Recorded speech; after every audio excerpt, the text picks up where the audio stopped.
整手去做。有的指甲像这种的话，就直接跳过了啊，他就不用做了。其实这种做上去也不结实，然后他也不会去选择一个男士，我就不给他捣鼓了，好不好？留2个手指，从这个手开始来做前置。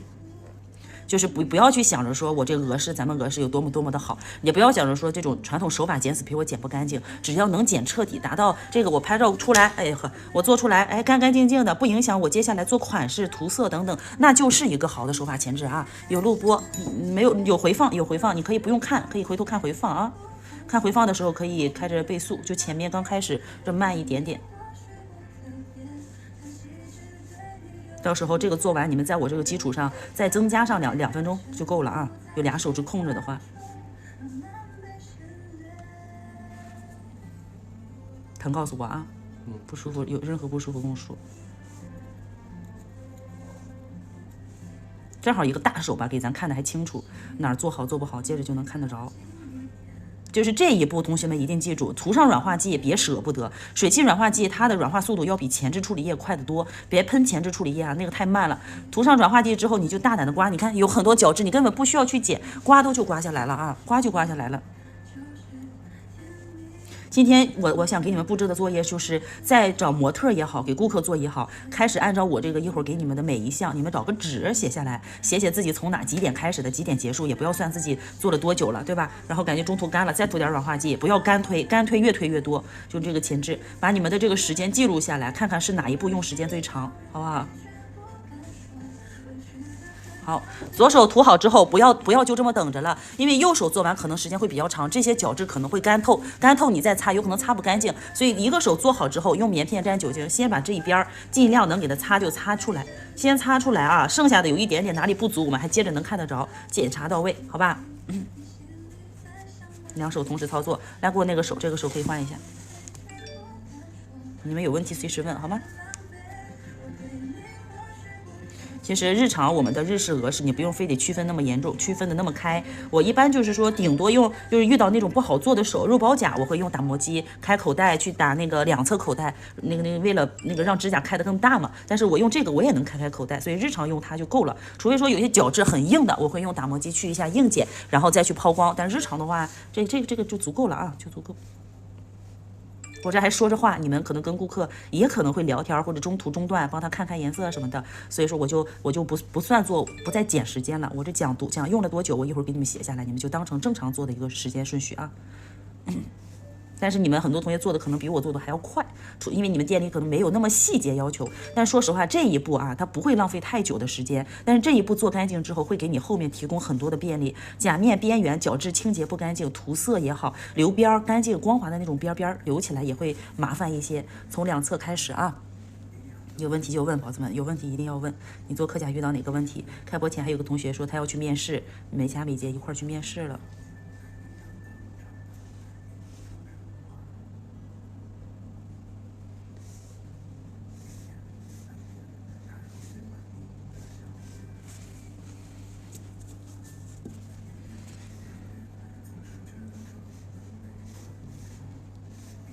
一般到后期的话，这个软化剂可能会干掉一部分，你就可以再2次涂一次啊，不代表说我涂过一次就非得用完它再涂，它都干了，就靠的是它这个软乎乎的感觉去推，你再不去给它再涂一点点，咱不好做的啊。注意不要缠指甲，好吧？主要就是把它的肉啊、这些角质啊、死皮给它缠起来，弄干净就行。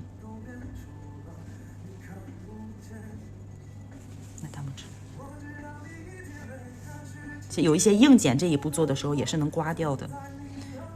然后皮肤如果有破损的地方，一定要小心一点点，跟他说你这疼不疼啊？其实你看像这个地方它有一点点疤痕，能看见吧？这块它其实已经不疼了，因为已经肯定愈合很久了嘛，它才成结痂。但有些人皮肤你感觉边缘发红的时候，一定要问，你看都掉下来了，它的痂看到没？边缘发红的时候一定要问问他啊，你就搭一句话，对吧？你说你这是受伤了，我这给你推，你这样疼不疼？那一会儿我给你做这儿留着点，小心一点点。但是没事，你做你就大胆做。他要说好，那你就小心点，就多少留那一丢丢，他也不会怪你做的不干净，好吗？还是健康第一位啊。然后大拇指后缘偏方的，咱们尽量给它推的稍圆一点点，就养成习惯了啊。刮一下。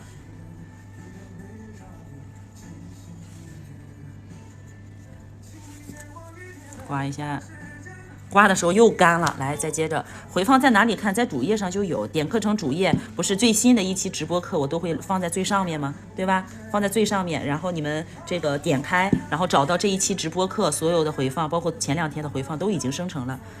下播第一时间关直播，下课的第一时间回放就已经有了，现在还没有，现在还看不了。咱还没那么高级，就跟咱这样看春晚似的啊，演过去的东西咱还能再倒回去是吧？现在咱这还不大行啊，只能等我课程结束。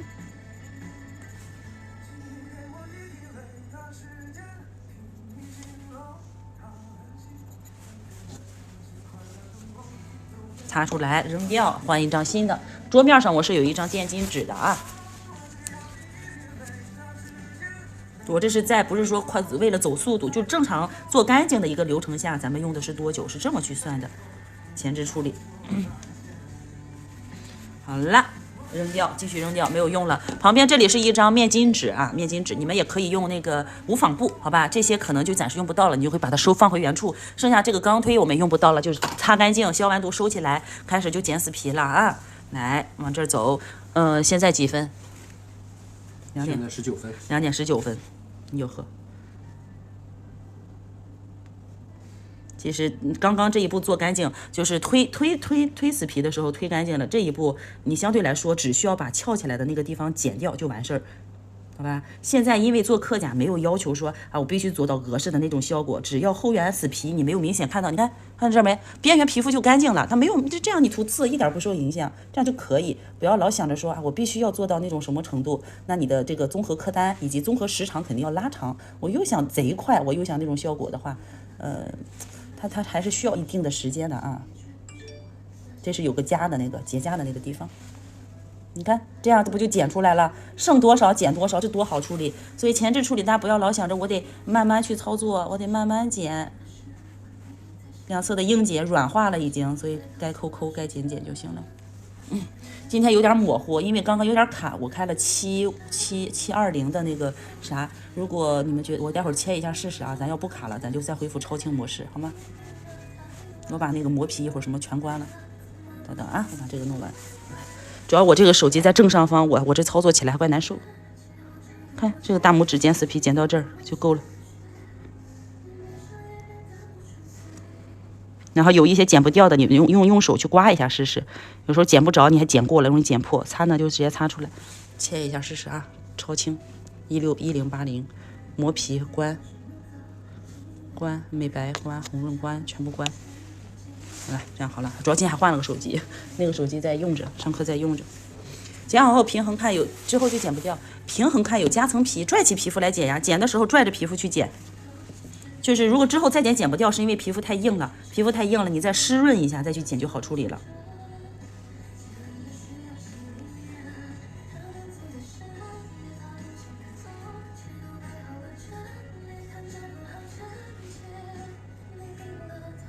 你看这个角质基本上都被我给那个做刚刚那一步就处理完了，都不大有什么角质。这个掰开肉，该掰的时候掰。然后包括同学们，我之前课程里讲的那个日式前置考试的流程啊，你们做课甲不需要按照那个1:1还原，那只是考试用，咱实际运用要结合实际哈，结合实际去操作，有些步骤该省，好吧，就该省了。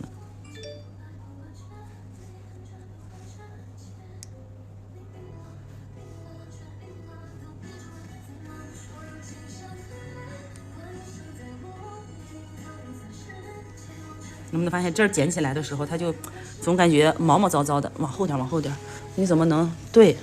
等会儿我往前挪，我放大一下，你们能不能看到屏幕有几个紫色的点点？我也不知道为啥，我的手机一直有那个东西，拍照、拍视频都有。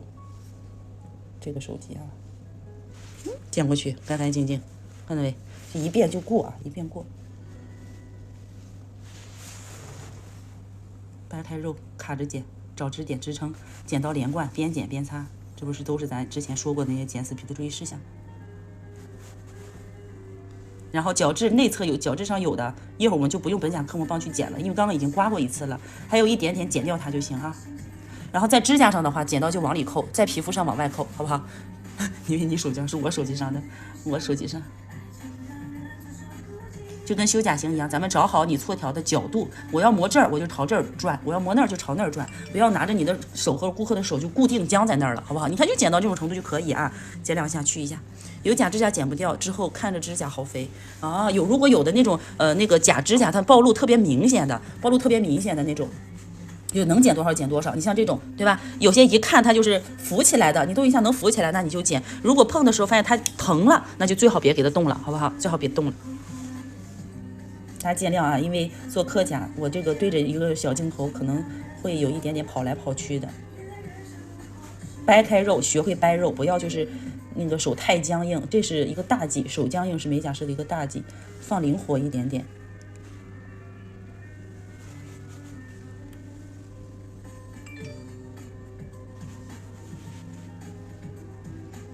咱们就聊天啊，边聊。你们有手就做，没有手看很容易发困。看我做就贼无聊。知道什么流程的时候，就一点点看着可事儿了。所以我在尽快的边聊边给你们去讲，别让你们发困。有问题你们就问，今天就多解答。这是没有打磨，对，没有打磨，直接上软化剂，啥也没弄，直接就软化剂。软化剂、钢推、死皮剪，就这些。我说实话，我现在更爱这么做，我发现这样做完更干净，还挺干净的。你要接电话吗？是我的手机哦，那老师的，放那儿，看看，看没？里面有一点点小角质，这点不影响我们做科甲，就是你看到不影响你上色的时候，你不一定非得剪到最里面去啊。像这块儿，你看镜头里面有没有这个小点点，你能看到很清楚了。这个倒是我们需要去的地方，就是拍照啊，它会把我们的缺点都放大化，所以你们镜头看的比我实际看到的要更加的稍微脏那么一点点啊。别嫌脏啊，每个人都有小角质。做前置处理，综合来说，你用上半个小时可以，没问题啊，没问题。而且这就是有的人的手还特别不好剪，关键有的人的手比他还好剪，你可能时间还会缩短，因人而异，好不好？但你不能说我这个为了快速10分钟完成，我就大概给他走一遍。那天我看啥，就是那个就有一个在国外做美甲，国外美甲师他们前置无所谓，人家没那么多细节，就基本上不会去给你涂软化剂。就比如说正常贴完甲片，角质呢稍微就拿纸咔咔给你剪一下，一双手10分钟，不是10分钟，1分钟解决完，一双手1分钟解决完。你们想想他那个前置什么样，对吧？所以说这个也是看有些，哎呦呵，扎我手。扎我手，你们小心点啊！擦手，来换手，换那个手。掏口袋的话，还能弄出来更多的角质。其实我这个已经已经把很多的角质都弄下来了，就是在软化剂，它已经去掉好多了。所以说，就算我再开口袋，我只会把这个后缘皮肤做得更光滑，但是不会有更多的角质。更多的角质出现在哪儿？出现在两侧这些硬睑上面。后缘的话，那些软化的东西已经去掉了。好吗？就角质它本身就那么多，你不管用哪种方法去，也就去那么多，除非你打磨过度。你看这些角质不都是刚刚内侧的角质也好，哪儿的角质也好，可能里面还会有一点点，你往后点，你不舒服把这个自己往后拿，自己去挑。对，我得不能保证他们看，我得保证看清楚他们。这个破手机它老虚焦，自己老虚焦。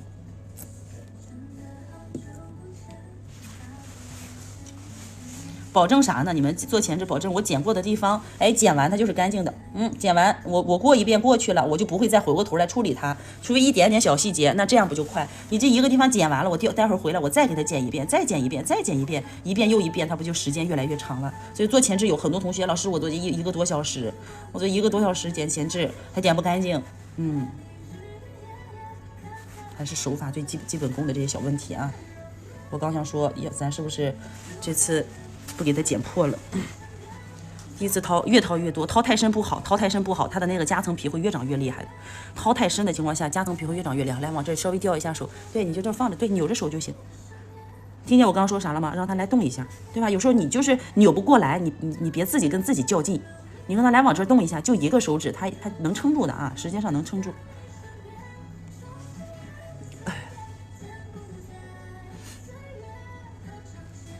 我现在没戴眼镜，我也趴不上看，是远着就看的，有个手机挡住，所以你们日常做可能比我剪的会更干净。后缘有些地方我看不见，我看不着，这小细节我只能凭着感觉去剪。感觉操作，就是感觉有透明的皮儿我就处理一下，没有我就过掉它。它这一步剪完，甲面上都是干净的，就没有那么多小角质了，挺好的也。看这两边这硬剪，像这个我就会上打磨机了，就给它处理一下。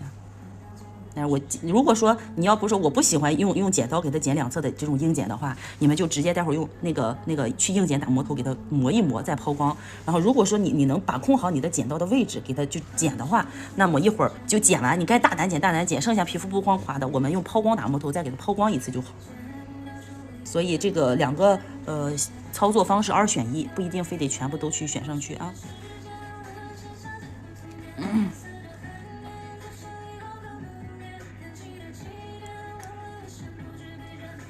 一般食指和中指的硬剪会比较多。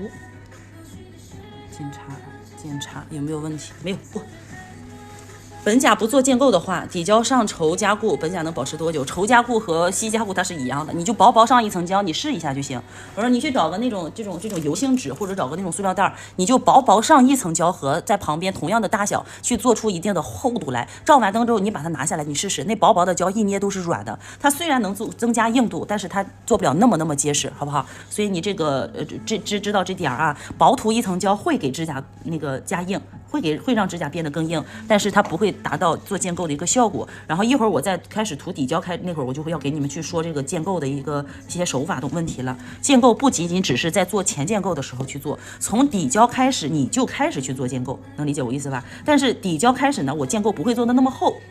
所以说老师这个底胶薄涂吗？其实理论上课程来说，底胶就是要薄涂。但是如果说我要为了省事，我底胶在薄涂的情况下，适量增加一点点的厚度，给它找平。那第2层再去做建构，它是不是好像就更快了一些呢？就不需要你浪费太久的时间，懂我的意思啊？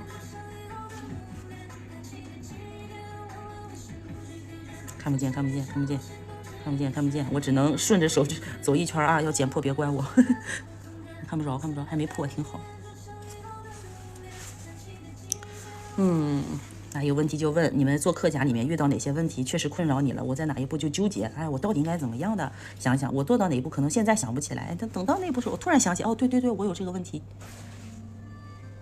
因为过年期间基本上找我的都是已经在做课甲的，甚至大年初2我跟咱家同学开视频看他去做顾客，看了将近3个小时，大年初2做着饭，吃了饭，刷了碗，完了才看他做完。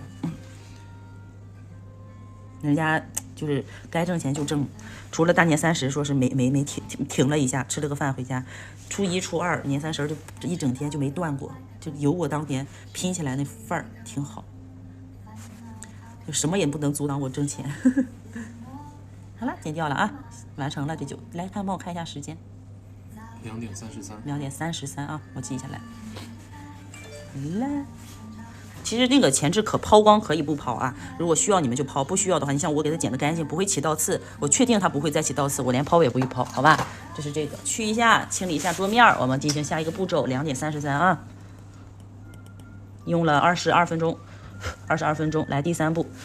前置处理，它已经选好色了，我们下一步开始就修甲型打磨甲面，这指的是本甲上，如果贴甲片的话，那么我们再往后去中间再去增加时间，好吧？修甲型打磨甲面，看啊，注意看我接下来打磨甲面速度有多快，我修甲型加打磨时间用的时间有多久，好不好？用的时间有多久？在它现在这个指甲基础上，我给它稍微处理，然后我其实用纱圈会更快，纱圈磨起来会非常快。但是你们现在新手很多没有用到打磨机，不会用纱圈，我就全程用错条给大家演示，好不好？来修甲，现在2点15吗？不是2点35，时间多少？2点35。2点35啊，咱那个来给我你的手。报错，指尖脱胶，指尖开边起翘的原因，去找一下咱们家有好多老师，去找他们要一张图片，好不好？去看一下啊。像这种短的已经不能再短的，你没法给它去调整什么对称度的，你就给它边缘处理抛光就好了。注意小毛刺过掉，保护皮肤，不要去磨到肉。刚做好的前置，别又给它磨毁了啊。大家见谅啊，实在是咱这老师的手，我看了看，全做了美甲，就没一个没做的。就一整年，我们美甲老师们基本就是做那一双手，还有一个就是给那个学员练习来学习的时候能当个模特，基本上都不做。这个你要剪吗？可以剪。剪了吧？他这只手甲母受损了，被砸过，这辈子也长不好，这辈子就这样了啊。疼跟我说啊。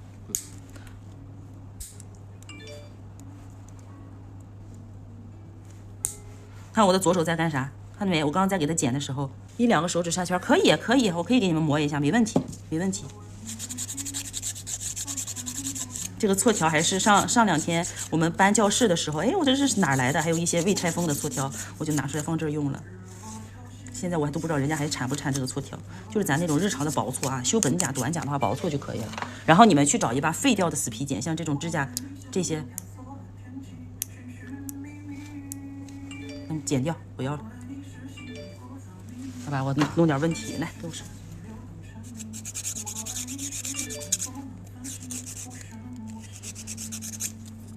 来，本甲在修的时候，看我的这个错条角度，同学们看我错条角度，尽量不要垂直去磨了，往里去扣着磨。像短指甲的话，直接倾斜打磨，好不好？这样会让它的最上端的指甲是长最长的。然后，如果你垂直磨的话，这个边缘会有一定的厚度，会显得指尖对焦。所以，像短指甲去修行，直接错条往里倾斜，让它那个边缘这个厚度的面不是垂直的，而是倾斜着走的，所以边缘就不会显胖了，好吗？这也是一个要嘱咐大家的点啊。我这边唠叨边给你们去讲，换手。对，你上这儿来，纱圈比错条快，要快得多。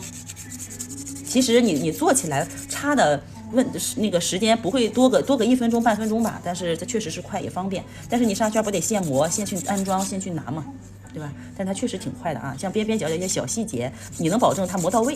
但是有的人他介意那个错条，不是纱圈，他觉得对指甲损伤太大了。这是学员给我的反馈啊。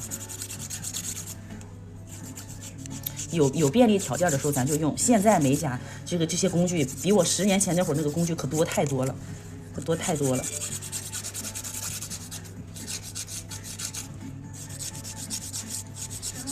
它这个指甲很短，我也就没必要去给它什么左右对比指甲长短了。你我想弄长也长不了，短呢，它指甲肉就已经到边了，好吧？一个男士的手，我就直接给它把边缘处理边缘光滑就好啊。那小毛刺咋整？小毛刺一会儿我会用那个叫什么来着？那个叫什么棉片啊，擦出来的。最好边边给它磨一下，就算指甲不用修，最好是给它磨一下，然后能够增加牢固度。边缘我们一会儿上胶的时候增加牢固度，好吧？来错条磨，我留那个手我用打磨机啊，这个手用错条磨。纱圈没有做得好，其实都还行。来看啊，注意这个多长时间。然后我其实给你们唠叨暂停的时候，已经这个能做上1俩手指了啊。细纱面错条细纱面180目，从指尖开始往后缘走过去。好，中间就完成了，不要在这频繁磨，左右两侧转着手指走。先把能磨到的大面磨完，磨完之后两侧1下2下，好，这边完成，这边保护皮肤，掰开肉，别磨到肉上去，完成后缘来上这儿。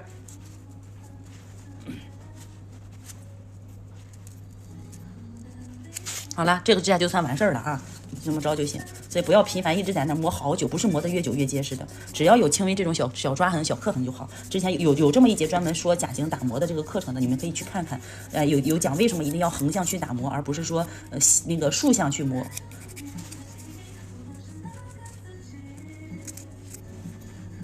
掰开肉去磨啊，让那个缝缝里面一定要打磨到位，好吧？就偶尔有个地方你竖着磨，它也影响不大，不用非得老师说了横着，我必须整体都得横着，是不是？轻轻的就好。跟顾客说，我给你轻轻打磨啊，你指甲太薄了，我给你轻轻的磨，然后待会儿做个那个把建构做了，养指甲，下次用的时候我给你留了一层胶，然后你每次卸的能再次保护你的指甲，不磨到你自己本甲，好吧？给你养一养指甲，换成你这么听到愿不愿意？对不对？做美甲现在经常做的最担心的、最想做的不就是让自己的指甲变得又健康又结实吗？就跟经常做头发一样，人家一说你这发质不大行啊，你就又想说那我得带点啥，来回磨就行。打磨甲面来回磨就行，上去走就行啊，它没有单向打磨。修甲型其实你来回磨也可以，这样还不磨到肉，主要保护皮肤。你能看到打磨痕迹啊，大拇指磨得好快。你咱不要在这一步浪费太久。现在好多同学比我做的可快多了，就是哎呀。我也是一年做不了仨俩人的，就日常做那啥。你让我做吧，顺上1天，我接着能顺活。我甚至都想着说，我们当地我去找点这个美甲店啊，隔一段时间我去忙活上1、2天。先给他扫，让他该玩手机玩手机。来，给我换手，错条。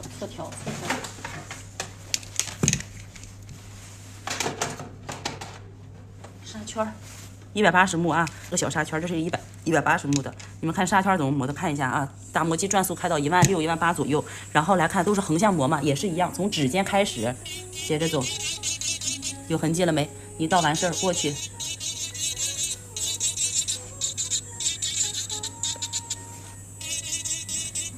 180、150的目数都可以，指甲太薄的尽量用这个180，别太粗，太粗它可能会不舒服，磨起来。这个有一层残胶啊，这个指甲有一层残胶，看有一层打磨痕迹，完事儿了就不需要太那啥，保护皮肤。这个呢正好甲面还有一点点小角质的话，可以接着处理一下。那个时候哪个快？是不是感觉好像也差不了太多？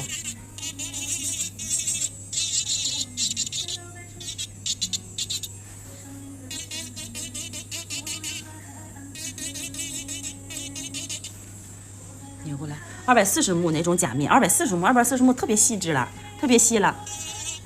你看咱们错条像本甲，你可以用240、180、240也行。240你磨，哎呀，就我不是很建议用太细的，太细的就跟拿那个海绵抛似的。咱那个本甲修行错条现在几点？本甲修行错条，你看最多不也就240，相当于这个细纱面，它也能用，也可以啊。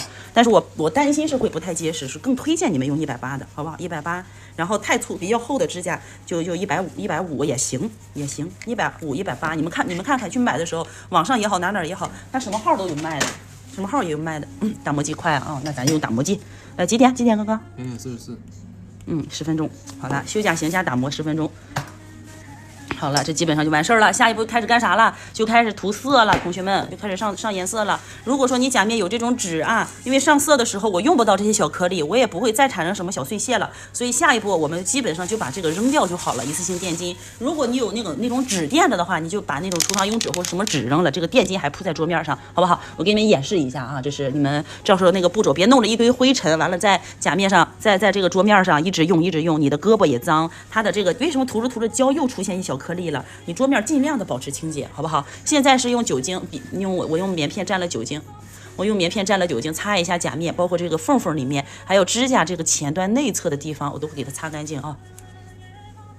那天有个同学老师，我的老师说，这个擦完甲面，你用酒精擦完甲面，它那个颗粒感不是那种刻痕就没了，痕迹它是不可能没有的。我们现在主要就是把这些边边角的小颗粒2次清洁，没有是因为它没有干，如果完全干透，你看这个痕迹依然在啊。来，给我那个手。这一步最好是做一下，做完会更干净，做完了会更干净。10分钟。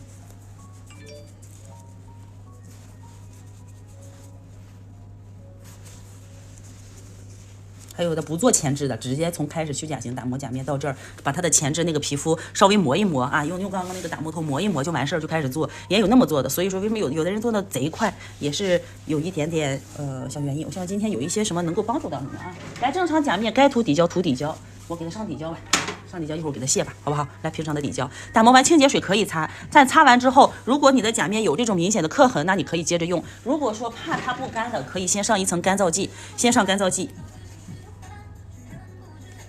直接刷就行，你看，你们会经常看到很多博主，哎，他刷啥呀？他涂到肉上去，他也不担心，这个干燥剂马上就能干透的，看到没？这是这个用处，来，给我那手。那个粘合剂就不要这么做了啊，粘合剂会有黏糊拉碴的感觉，甲沟里面弄上会比较脏。这个有味道，哎呀，我现在闻不了太重的味儿，一闻就难受。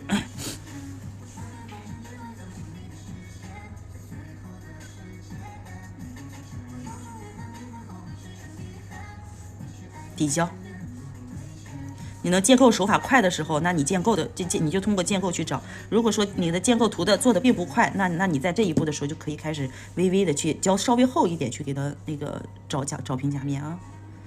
老师，我这个涂色边缘总是有点坑坑洼洼，那就说明你在涂底胶的时候，或者说在打磨甲面这个两侧缝隙，哎，边角的地方你就没有特意去检查到位。来，给我食指，我没有包边哦，没有包边。防效剂可以吗？防效剂，你看一下我们这期直播课的第1节课，防效剂和干燥剂它的作用有什么不一样？它的防效剂又叫什么名字？来照灯，去照灯。后面有个灯，你可以上后面去照。两只都这种。不，一个手，对，放进去就行。来，给我这个手，那个手在那照，这个手。来，这男的还不太懂流程，还得咱们给他指挥着。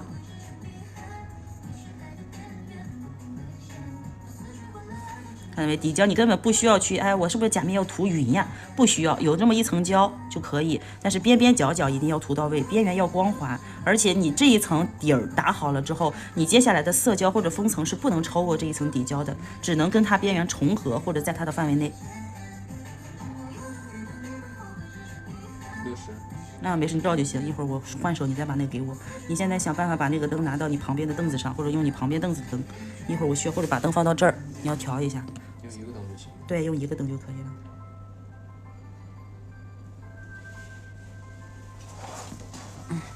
哎，打磨的时候怕磨不到位，老想反复磨，你那样越磨指甲越薄，对顾客的指甲损伤越大，可能反而更不结实。你就按照我这个来，包括你做完建构这些之后，它很结实。我就这么做的时候，没有想着说是能开边起翘的。我做了一整年，有的是模特，有的是学员，有的是啥，我就没想着说谁的指甲开边起翘过。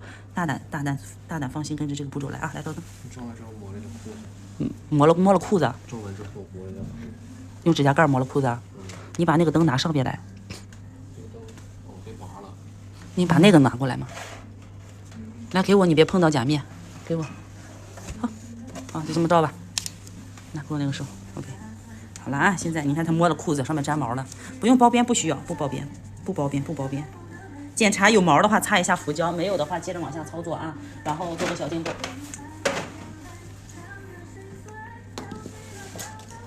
来，建构的步骤，我再看一下，现在是几点钟？现在51。修甲先打磨甲面，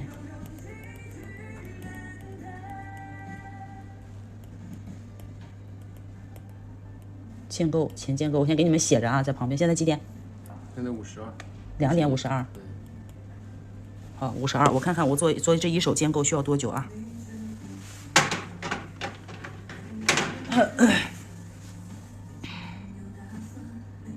能看见吧？能看见啊。因为要做建构，所以包不包边都行。你可以任何你想玩啥你就玩啥嘛。但是你不要碰到甲面啊，尽量别碰到。偶尔碰到你也别担心，我也能处理，但是还是别碰更安全一些。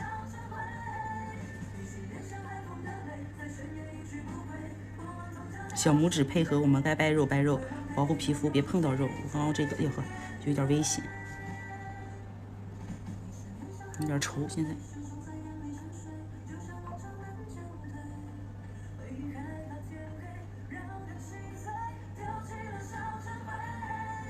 它的中指比较鼓，这个还有一层残胶，然后像食指它就比较平，那么食指我一会儿用胶就会多一点点。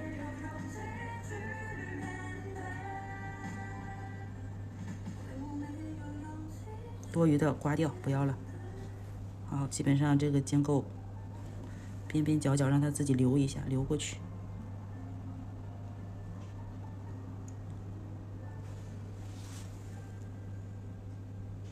来，反过手来，反手。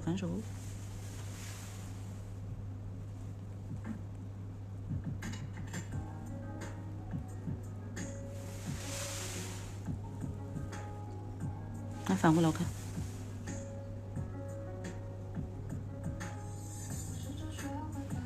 胶多了，反过来再刮掉它啊，不要留着，胶多的时候不要留着。来，反手。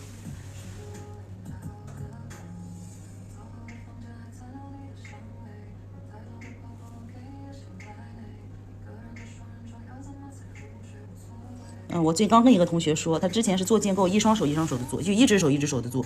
我说你先把这一个手指做好之后，先去照灯，照完灯之后，你再扭过头来做另外一只手，这样它的时间其实是更快的，而且你自己心里也没有什么大的负担。要不你做的过程中老担心我是不是这个做着要躺焦了，照灯，来给我那个手，别伸到我眼前，就在这儿就好，不用包边，都不用包边，都不需要包边。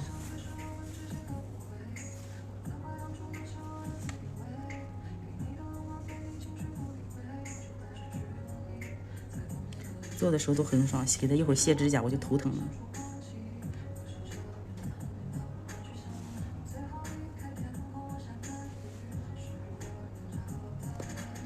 这个胶还有点稠啊，稍微有点稠，在这后面放的，然后让它稍微热，那个放在常温里面待一会儿，或者说用一段时间，被这个咱们的台灯照一照，它变软了，流淌性更快了，做起来会更快。胶越稠做的越慢的，其实因为它淌的慢。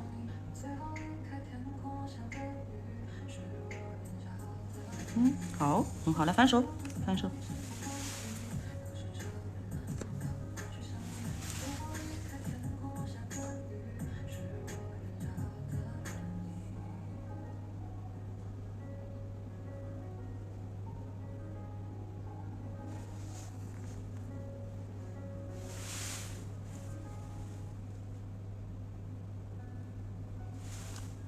那翻手，倒置完了，不要忘记反过手来，让它自己再摊开一下，因为有的时候倒置时间长了之后，它中间会特别的鼓，特别的鼓，鼓的大了就跟小龟壳一样，所以你需要反过手来，让它再往这边去留平一下下。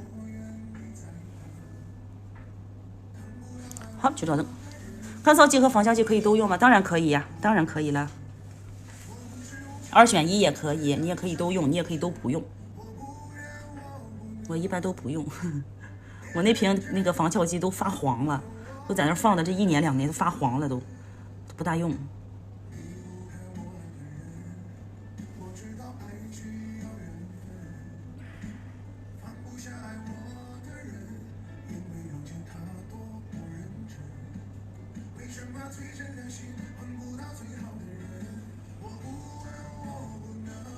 建构胶铺到边啊，铺到边边角角 A、B 点2端都要铺到位，铺到位你就这么做就行，不需要包边，相信我，不需要包边，包了边最后我封层之后我也会给它磨掉。来反手。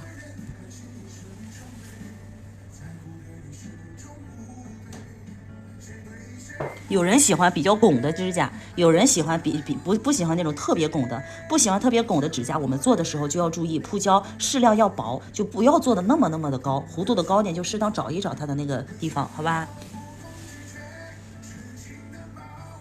做科甲的时候，这个时候顾客就没办法去，他顶多可以看个电视剧，但是他的手已经动不了了。来，照灯，所以你就开始咱们的一个聊天了啊，我们就开始叨跟他寒暄，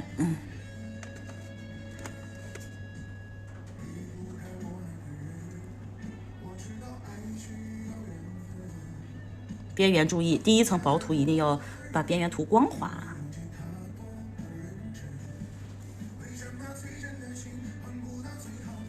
不用塑形吗？它的指甲不需要塑形，宽大的指甲你塑，不大的指甲不需要塑。我塑一个啊，我给你们看一个，你提醒了我，因为它的指甲本甲挺好看的，虽然它指甲大，但是它的本甲这个形状没问题，对不对？所以我就没给它塑形。但是你们正常要塑形的话怎么做啊？就从这个手指开始，好吧？从这个手指开始，你们去看。刚刚那我一般放进去都是摁灯按30，让它照30秒拿出来。来，反过手，翻手，哎，对了。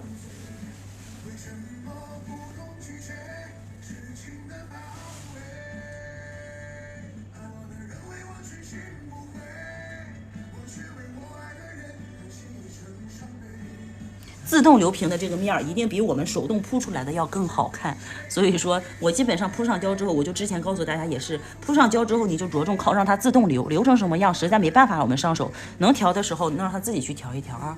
那看，你看这些指甲我是不是几乎都没有动，它的表面还都挺好看的啊。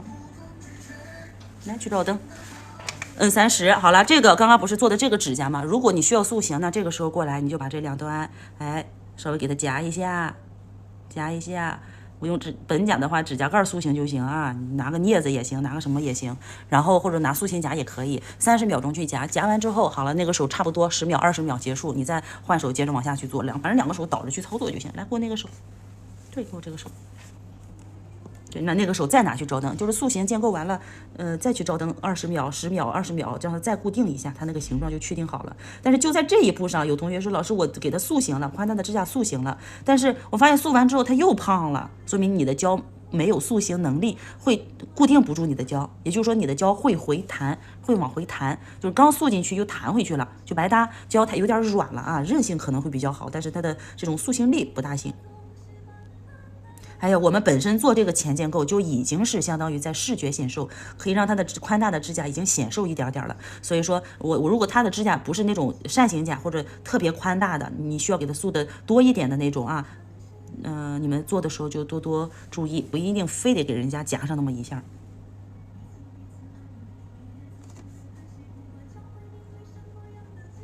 来，反手反过手来，对。稍微有差那么一点点的时候，如果你们做到中途某一个指甲它的那个胶，哎，那个边边角角就缺那么一点点，也别再2次去铺胶了。一会儿涂色，我们涂色也好，封层也好，我还能再次去给它照平，好吧？扭动一下，哎，扭过去，它的手指扭不过去，用力掰一下。家里热，胶淌的特别快，你可以放到冰箱里面，可以放冰箱里面。来，反手，用的时候把它拿出来，提前稍微热一热，流淌快了那更好呀，流淌快了更好。就是对老手来说的话，胶淌的快，可能操作会更方便一些。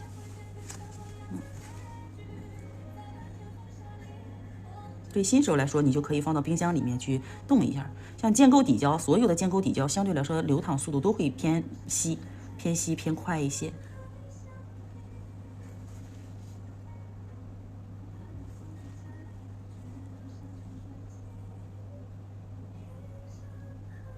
AB 点注意铺到位啊！好了，大拇指我多取点胶量多一些。呀，还好，只是碰了那么一点点，还好是后缘。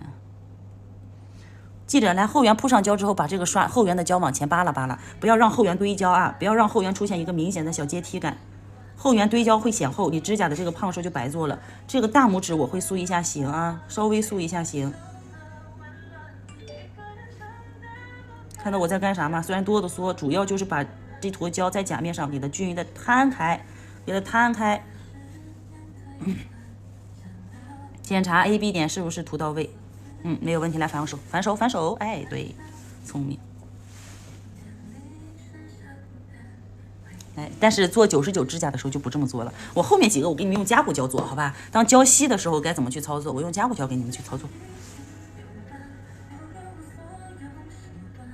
我用的这个刚刚这个建构胶是可以塑形的，但是夹骨胶就塑形不了了。然后给你们用的那款可以塑形的胶呢，就是大家报课的时候我送你们那瓶。但是我这一个是有一段时间它那个有一个标签没了，所以换了黑标签，但是是同一个胶啊，是同一个胶。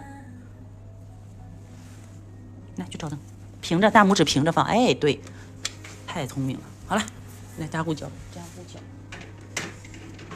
骨胶嘞，在这儿。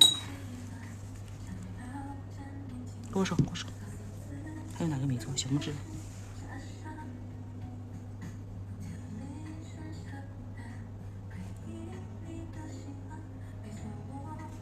后面的步骤就极快了啊！上色基本上1层2层，来上胶。怼上去，注意看胶稀的时候，同学，当你们的胶特别稀的时候，做建构边边角角两侧就不要送到那么靠边，尽量放在指甲的中间大面上，然后边边角角的怎么办？把中间的胶自己淌过去，因为胶很稀，所以它淌的速度很快，看到没？你都不需要动边上，自己就弄好了。来，反过手来，大概淌2下，赶紧就翻，就夹骨胶，就最一个普通的夹骨胶，还是一个偏稀一点点的夹骨胶，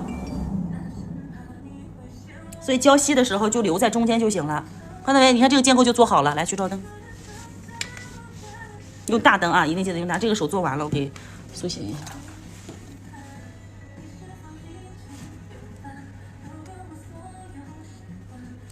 往里压一下啊，胶软的30秒左右软，它塑形就是主要靠它的在不够硬的情况下给它往里稍微收一收。但有的人接受不了这个动作，咱们就放弃掉，好吧？那个刚刚建构刚用的是夹固，用建构完打磨嘛。如果说你像你指甲做成这个光滑程度，你觉得需不需要磨？你360度旋转，没有任何一个地方有缺胶或啥的时候，就不需要磨，直接往下一步上色就行。但上色之前，你像这些浮胶会特别的大，所以说尽量是擦一下浮胶再上色，好吧？但如果说你用的是光疗延长胶，你去做的建构，用光疗胶做的建构，那有可能你需要先打磨一下，擦掉浮胶，打磨一下，因为你不打磨，你擦完浮胶之后会发现那个面儿就跟上了封层一样，特别的光滑。在封层之后，你想想它都不沾灰，都防油防污了那一层，你直接上那个叫什么上色胶，就跟封层之后上色胶一样，是抓不住的，所以才需要打磨。像现在这些胶擦掉浮胶，它表面没有那么光滑，还有一点点黏糊糊的感觉，它能把胶抓住，所以不需要只要做好了是不需要上什么那个叫什么来着？不需要再打磨的啊！注意，指甲大的也是靠在中间，大胶珠，开始平拖，带着胶走，边边角角让它自己去淌。喜欢厚的你可以再补一滴，喜欢薄的你就这么着，让它先自己留一会儿。有气泡给它刷走，或者说一会儿拿镊子给它捏走。好了，稍微让它留平，边边角角不用动，好吧？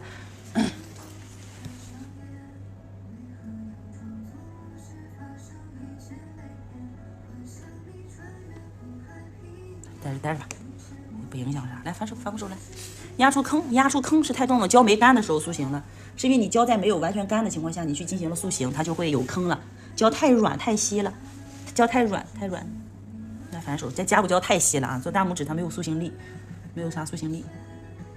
还有一个什么情况下需要打磨？刚刚一个是说用那个光疗胶的时候，另外一个，当你甲面磨完，比如说这个位置我躺胶躺的特别的鼓，别虚焦。我先去让它照个灯啊，来反手，用稀的胶，速度一定要快，不要在甲面上纠结，给它来回找，速度一定得快。来反过手来，去照灯，平着，大拇指平着放，对，好了，做完了，几点现在？09分3.09，3.09，十几分钟，那会儿2:52，18分钟，唠叨换来换去的，用了18分钟做一双手的建构啊。之前我跟你们说，一个手指1分钟足够，除非遇到什么情况，你就自己扩展到15分钟，扩到20分钟都能做。遇到它指甲小的话，本甲状况良好的话，比现在还会更好做。所以一个人一个情况，不要拿所有的人标准卡一个标准啊。照灯了，照完了，再照。大拇指刚刚大拇指不行，胶太多。拿棉片，准备下一步上色封层了啊。后面的步骤就快了，前建构完事儿之后，下一步封层，不是上色。然后封层用后建构去做，或者说直接我们普通的封层去给它找平就好。那过手吧，看看现在这个甲面是这样的，如果边缘这块凸起来的雕确实影响到你了，那你可以擦掉浮胶之后，把这个位置稍微磨一磨。来看啊，咱也别不省掉这个步骤，擦掉浮胶，甲沟里面什么一定要干净。一个棉片有很多胶的时候，就不要连续去使用了。这个时候我们可以拿这个搓条，单独把这个地方稍微给它磨一磨，因为这里厚嘛，对吧？你就可以磨这里啊，这个是给大家做演示用。好了，这个时候你正常该怎么做，也不需要上底胶。但如果说你整甲都抛过一遍了，那么建议你是先涂一层底胶之后再上色，啊。指甲盖太小，做完建构成痘痘了，那你就取胶一点点就行，取很少的胶，就薄涂一层，完了在中间稍微点一点点。像那种指甲的话，用甲骨胶做，瓶装稀的胶会很快，用稀的胶会更快一些。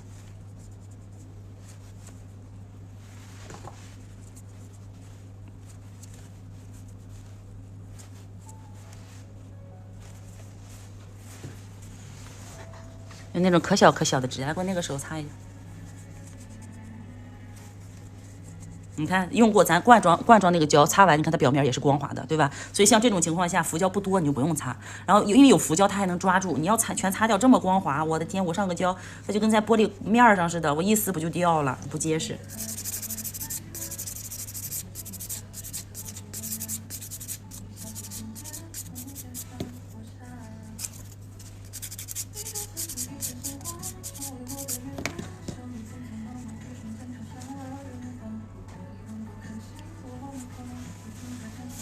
扔掉，凹凸不平打磨吗？凹凸不平，建构没做好，你那个建构就得重新再去练。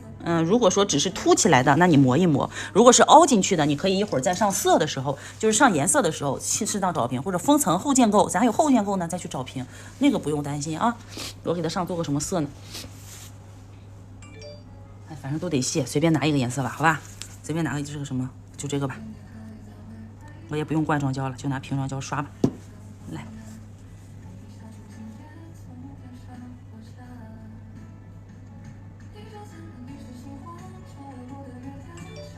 看看现在擦完之后前置有没有被损伤，对吧？我们的前置是不是干净的？日常做客甲留安全距离留多少？镜头里面显得特别宽啊，但是我要看的话，我得这么看，我看不见，然后我尽量给它留窄一点点啊。我们保留好0.5毫米以内的安全距离就行。但是你不要一味的，我就为了追求特别窄的安全距离，给它涂到肉就不合算了，多少留着点，但是你肉眼看起来别太宽，那就可以，好吧？这是日常做客甲，但你也不能说上来我就留的可宽了，我怕碰到肉，我怕不结实，我就不敢给它涂，那不行。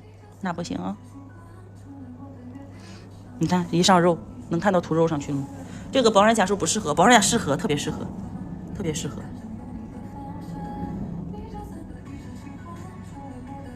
我说实话，现在多数人能接受建构的，基本上它的指甲都挺薄。所以说我这款胶基本上是在当时在定的时候，我再去试胶，我在测试所有胶的时候，就选了一款适合保软胶能用的，然后硬度呢也别说太硬，也别说太薄，对吧？然后都能用得着，就这么一款胶。但是它成分啊会不一样，所以它价格会有一点点的不同，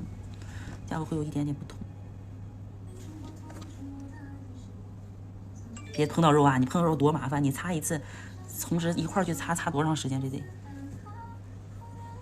包边吗？你可以包，如果需要包边，你们可以把刷子擦掉之后，哎呀，这个边缘拿边边蹭一点点。如果你需要包边的话，我一会儿封层完了还会把这个边缘给它刷掉、磨掉啊。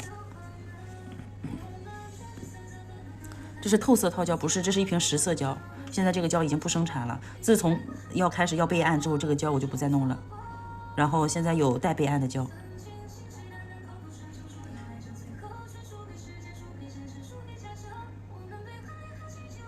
现在有很多卖胶的厂家，你们在同学在群里面都相互问一下，产品啥的可以问问谁家好用谁家不好用，没事儿，好不好？我也不多说话，完了你们自己用，主要是做客家，你们自己用着舒服。我现在又没说给你们带太多产品。不包边归不包边，但是边边角角要涂到位啊，要涂到位，好吧？一层来是什么？那么这个稍微有点厚了。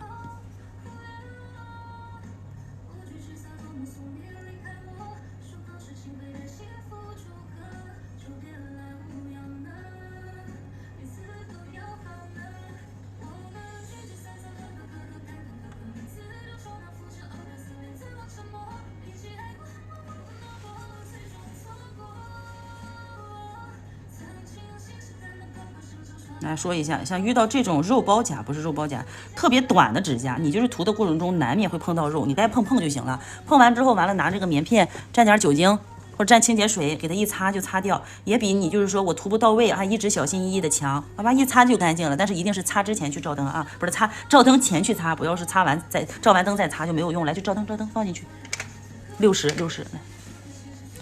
扇形甲涂色两边，扇形甲刚刚做建构的时候已经塑进去了，正常去涂全部涂满就行。扇形甲全部涂满，但是需要你建构的时候就开始给它往里去找了，已经能给多少人讲？每次做完前端都会起翘，是涂的太薄吗？前端起翘的原因，咱有2张大图，不是？前端起翘的原因一共有7条，然后这只是其中7条，还这是一个大概，还缺着1条2条，你们先去看看。然后上哪儿看去？你们不是有咱家的老师？现在有小静或者平平老师，或者说其他老师的露露老师，有谁也行，或者上群里面，上大群里面要一下，艾特任何一位老师，艾特一下，我想要前端起翘的那张图发给你，你看看。它不是说因为涂薄的原因，它有好多个点。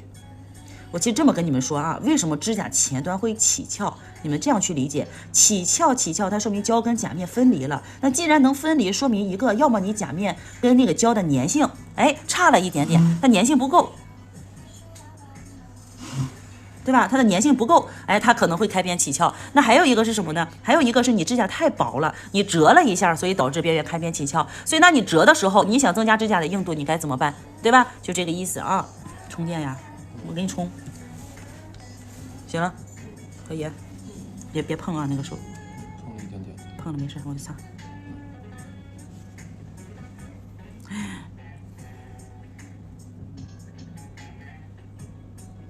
别超过底胶啊。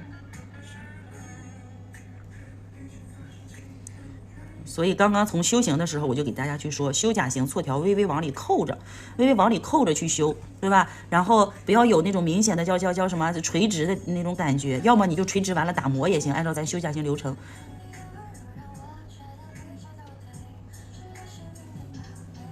这种短甲是最不好做的，说实话，它就老碰到肉，不是我们基础问题，是它的肉不一定哪个地方突然出现。那我又擦哪儿了？这是，来先去照个灯吧。还总泡水，磨的指甲确实比较软，还总泡水，就是的，就是泡水，长时间泡水，洗个澡它都能，就是你们自己回头哪天不想要指甲了就试试。咱们一般洗澡不都得半个小时是吧？尤其冬天泡的时间也长，半个小时。然后你等泡完澡，或者说洗头的时候，洗完头你去抠你的指甲，你试试是不是都变软了？不要动啊！你手放好，不要动。你一动，我这涂出去了，我这一擦不好擦。留边的时候一定让顾客稳住，别让他哆嗦，嘿嘿哈笑。就留边，你手再稳，顾客手他不稳的时候，咱没办法，解决不了。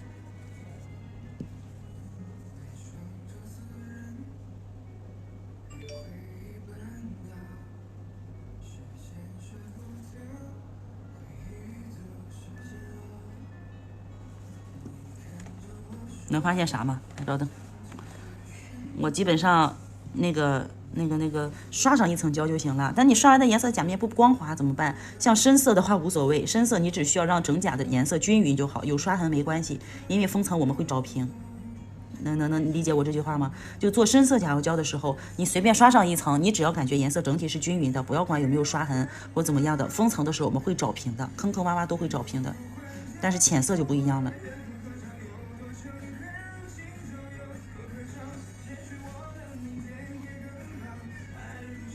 你留的安全距离太大了，推后缘难啥？把你们刷子立起来，推后缘把刷子立起来，前后慢慢的去挤压挤压，推到你那个边缘，就压一两下完事儿了。两侧安全距离能多窄就多窄，好吧？能涂多窄涂多窄。你这还没咱没去做什么极致单色，真正极致单色的话，它要求还得再更高，那个时间可就不是说咱这一会儿半会儿就能完成的。我这已经放慢速度了啊，涂色放慢速度。再加上它本甲的情况，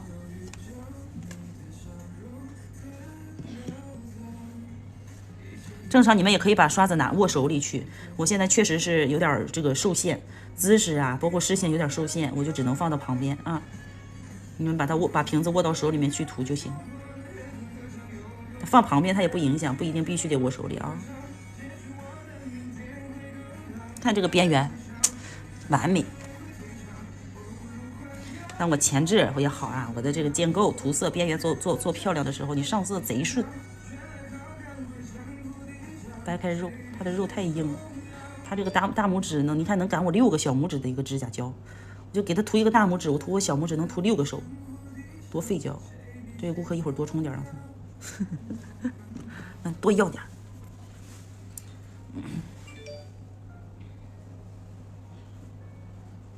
边缘不用包边，但是也不能缺胶，好吧？来照灯，去照灯，放全手放进去。好了，小拇指太小涂不好，小拇指可好涂。小拇指把刷子，小拇指最好涂了。你把曲胶量减少，指甲越小，曲胶量越少一点点。刷子宽大的时候就不要横着涂了，你把它竖起来，慢慢去涂。哎，一点一点的，先把中间刷上去。刷子立着啊，不要压，不要往下压太大的劲儿，轻轻的。你看我要刷小一点点。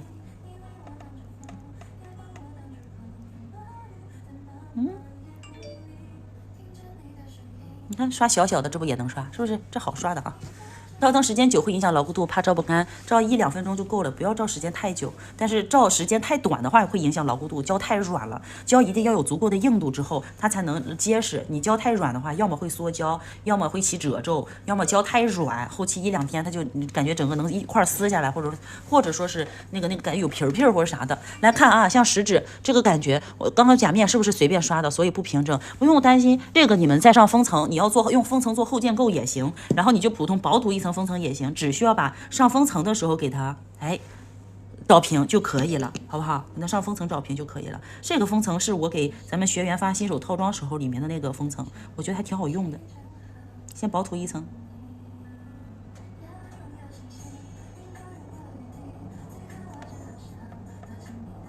薄涂一层要跟色胶的边缘一定要重合。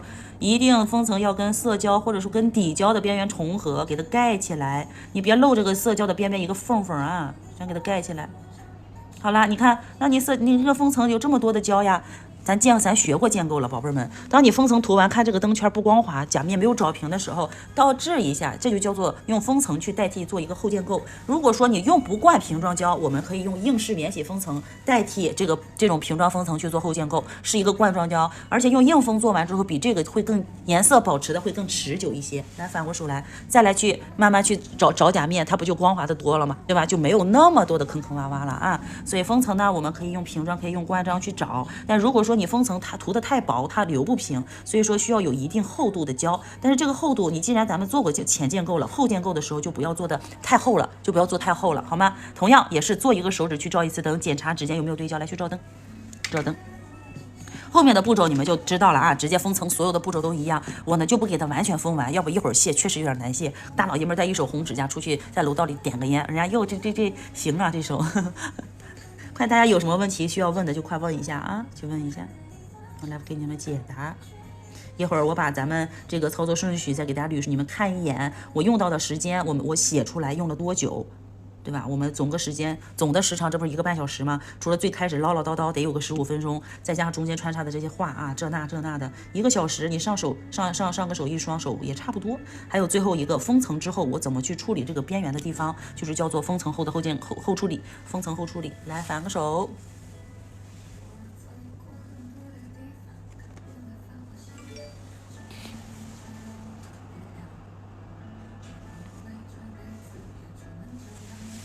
今天的课是这个里面最长的一个啊，课程算最长偏长的一点点。这种光圈就有了，光圈不是说前面涂好了，涂的再好，你前建构做的再好，最后封层里涂的坑坑洼洼也白搭。那同样这2个手指哪个灯圈？是吧？这个是不是就有点波浪形，对吧？后缘这说明没找平，假面不平整。这个光圈咱就给它找出来了啊。好了，这是一个整体流程。然后当你所有的手都封层完了之后，有这么一个步骤，需要大家拿你们240目以上的搓条，240目以上的搓条，同样来卡着甲型的边缘往内侧去扣。如果我往内侧扣了之后，前面的这个厚度是不是这个建构胶或者封层或者说款式它要更长一些？它本甲的那个是不是要短一些？那就说明用胶包住了它的本甲。日常碰硬物的时候碰的就是胶，这样就不容易折断了。如果说你最后你包边了也好，然后你去磨边，但是垂直起来磨，那你抠东西的时候是先从底下抠，底下就是我们的本甲，那么有可能你本甲折了软了，这个胶前端就容易开边起翘。所以封层后的后处理一定搓条，记住是微微倾斜啊，让这个上面最上层的胶保持是最长的，然后斜着进去，把它的本甲都在里面。怎么抠东西抠用的都是胶，都不是你的本甲的时候就不容易折断了，好吧？还有刚刚这个同学的问题，稍一等啊，我把这个磨完，你看一下，边缘轻轻给它带一下就行。所以你老师你包边吧，你包一个边，为啥不包边？包了边，我最后这个边缘我也会给它磨掉，也会给它处理掉，这样指甲做完的也是干干净净的，好不好？薄软甲容易断，怎么回事？多建构，你想想为什么容易断？都说自己都知道是薄软甲容易断，那你就给它加固加厚一下嘛，是不是？加固加厚一下就好。来，同学们有什么问题？有什么问题可以提出来了啊，我来帮你们去解决。快来，没有问题，我就给你们快速卸一个，卸个甲，大家看一看，好吧？没问题，我就快速卸一个了。卸甲前我会把这个色胶的浮胶擦掉，再去磨。指甲比较长，也做了建构。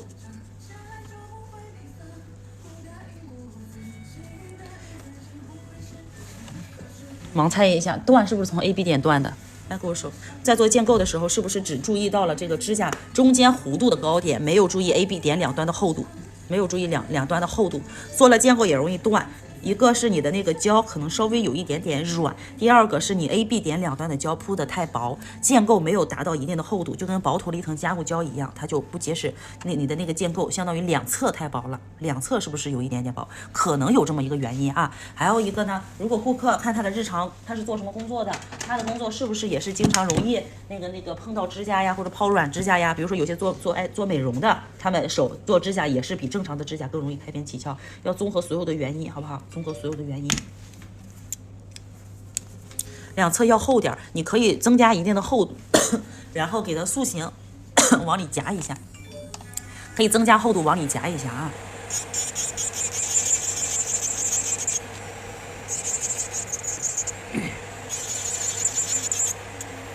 对，我先给大家看一下这个咱们的顺序和时间，完了我就慢慢卸。你们需要看的我就卸几个手指，大家看一下。不需要看的话，你们就可以下课自己去找模特练习时间了，好不好？去练习时间了。然后这个是我们刚刚的一个操作流程：客单、消毒、前置、修甲型、涂底胶、建构、上色、封层，整个流程最关键的几个步骤，时间给大家弄出来了。做前置的时候没有用到任何一点点打磨机，做出它干净的前置，一共用了22分钟。22分钟一双手啊，不是单只手了现在。然后修甲型打磨甲面，这是用了多少时间？9分钟，是吧？40，对，9分钟。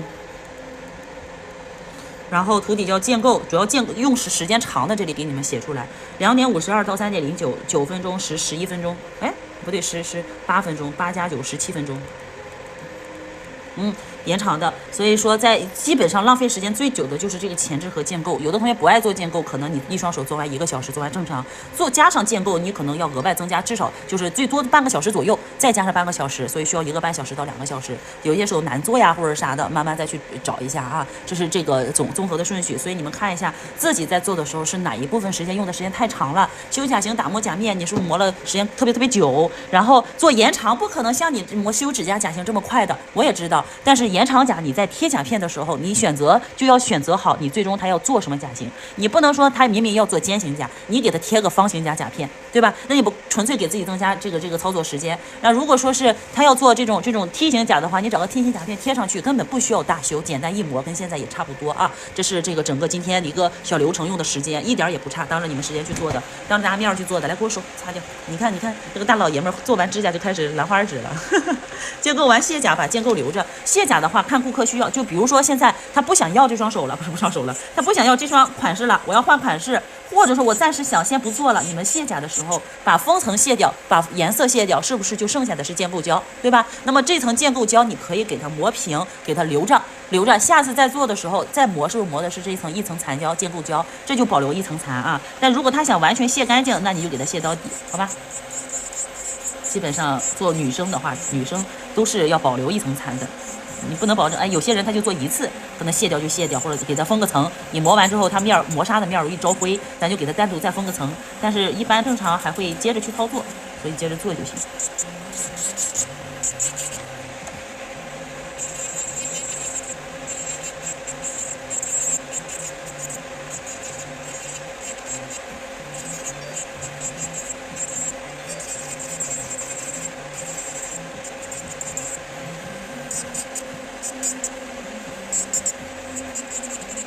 那有问题问啊，没有问题就可以下课了。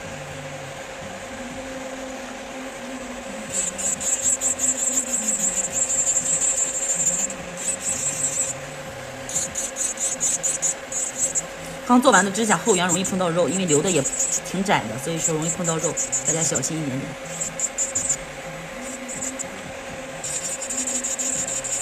你来回扫着磨就行，这样磨完的甲面更光滑。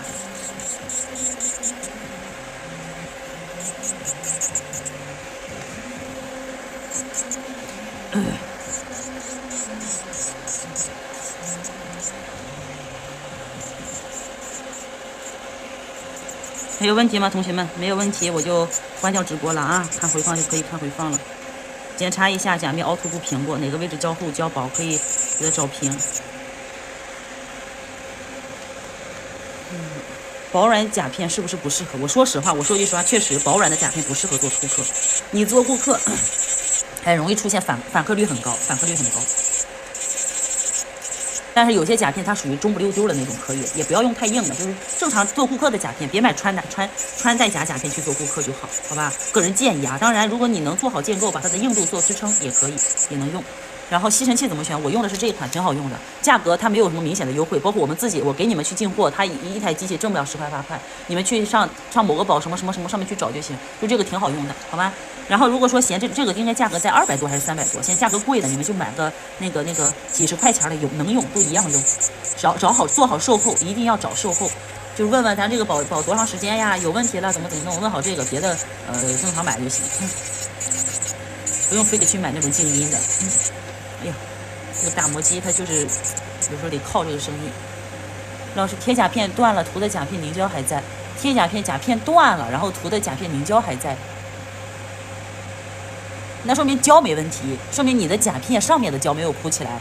也就是说你这个甲片，要么你在磨甲片、处理甲片形状等等的时候磨得太薄，要么你做的这个半贴或者说是浅贴，然后只有甲片贴好了，建构厚度不够，硬度达不到，所以说把那个甲片一折断了，上面没有硬度支撑呀，没有受力点，又断了，然后胶还在，甲片丢了的话，那就是基本上这个样子啊，基本这个样子。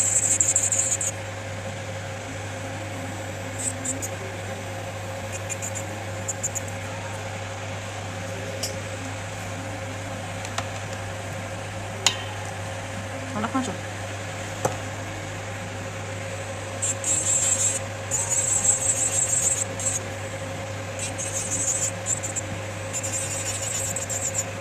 还有你们如果做完建构之后，有人还在的话啊，如果做完建构之后你需要打磨甲面，我建议你们就是如果差的很大，用这种打磨机、卸甲打磨头，或者说是那个本甲刻磨棒去处理甲面，也比用搓条要快得多，而且很容易把甲面做的光滑，不容易坑坑洼洼。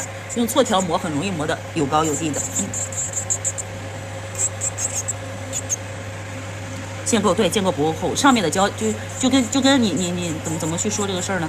比如说我们本来不是这个甲片贴上去了，半贴或浅贴贴上去了，然后贴完之后上面就薄薄的一层胶，完了又贴的又长，你去抠东西或者说那个指甲长的时候，你硬掰了，后面上面的胶如果没有足够的重物压住它，或者没有足够的胶压住，那你一掰，是不是这个甲片这个地方就容易掉下来，容易掀进来，说明建构不够厚。哎，刚刚是不是那个容易断也是你发的？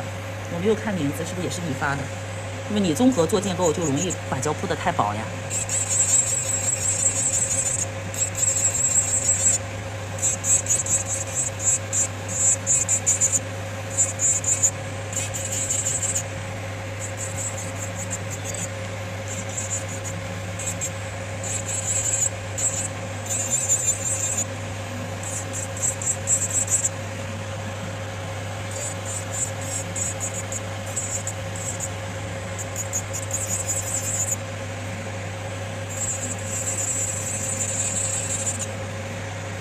几点了？现在3点半。4点。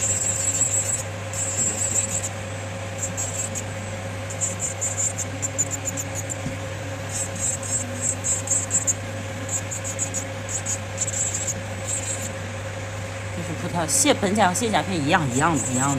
卸甲片甲片厚，一般带着甲片，你甲片不想要的情况下，又有甲片又有胶，会比较厚，所以你磨的时候就不用说这种来回磨卸薄的胶，或者说我快速处理甲面的光滑度可以这样。但你想要快速去掉一部分的话，你可能需要用点力，就是这样慢慢的，就这种感觉得压着走，好吧？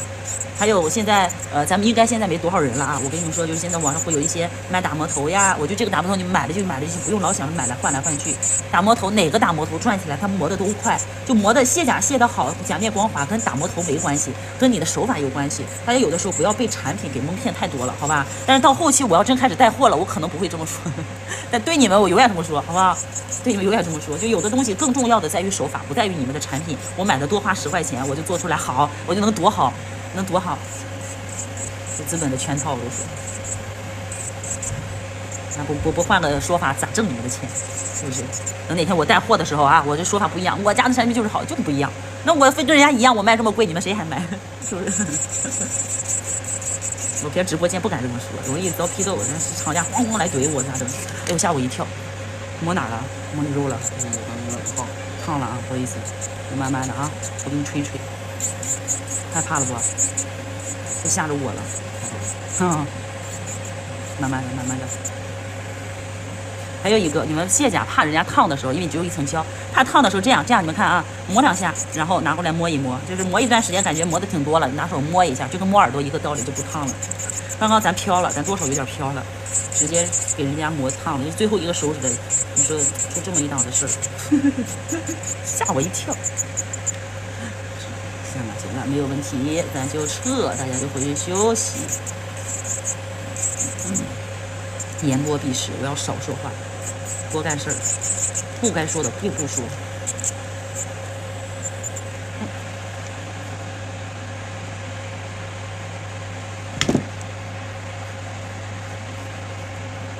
我俩的肤色，看看你的问题。哎，说了在哪儿？是刷回去了。纱圈打磨甲片。纱圈打磨甲片的甲面，就普通纱圈就是甲，你贴了甲片之后，你要打磨甲面，你用个海绵抛都行，多大的都可以。这么说，多大的都可以。磨本甲是因为我们自己的指甲会分泌水分和油脂，但是你贴了甲片，你的甲片不会再分泌任何水分油脂，上面你就算用海绵抛轻轻过一遍，它都能结实，好不好？指甲不结实是因为有水油一直在往外生长，在弄着泡时间长了那不行。那甲片不一定啊，甲片不一样。看看都摸干净了吗？再给擦一下。干净了。哦，有一点了。啥时候留的？你藏着干啥？怪我喽。出现问题一定不是美甲师问题，你就顾客问题。黑店，你就开黑店了。好了，清洁出来。你需要手指甲亮晶晶吗？不需要，但是他们现在磨砂很容易招灰，特别容易招灰。洗手。行吧，好了啊，就这，同学们再见。